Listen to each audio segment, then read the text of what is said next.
এদিকে Iran Israel যুদ্ধ দেশের তৈরি পোশাক শিল্পের জন্য নতুন চ্যালেঞ্জ তৈরি করবে বলে আশঙ্কা করেছেন বিজিএমইএর নতুন সভাপতি মাহমুদ হাসান খান।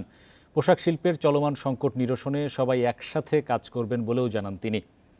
সোমবার রাজধানীর বিজিএমইএ ভবনে নতুন কমিটির দায়িত্ব গ্রহণ অনুষ্ঠানে এই মন্তব্য করেন সংগঠনের সভাপতি। বান্ডেল থাকলে প্রতি সেনমানিতে টাকা বাঁচবে। বিকাশ সেনমানি বান্ডেল কিনে জিতুন প্রতি লেনদেনে। তিনি বলেন, নতুন কমিটি কার্যকর এবং জবাবদিহিমূলক বিজিএমইএ গঠনের জন্য কাজ করবে। যে কোনো অভিযোগ জমা দেওয়ার জন্য ডিজিটাল প্ল্যাটফর্ম তৈরি করা হবে। 1 জুলাই থেকেই বিজিএমইএ সদস্যদের জন্য 25% কমানো হবে। শিল্পের স্বার্থে সবাইকে একসাথে কাজ করার আহ্বান জানান তিনি। আমাদের এই নতুন বোর্ডের অন্যতম এজেন্ডা হচ্ছে একটি কার্যকর এবং জবাবদিহিতামূলক বিজিএমইএ গড়ে তোলা। বিজিএমইএ যেন একটি সার্ভিস ওরিয়েন্টেড প্রতিষ্ঠান হিসেবে কাজ করে, সেটাই আমাদের লক্ষ্য। সার্ভিস ওরিয়েন্টেড প্রতিষ্ঠান হিসেবে পরিচালিত হইতে হলে যেটা সবচেয়ে প্রয়োজন সেটা হচ্ছে স্বচ্ছতা।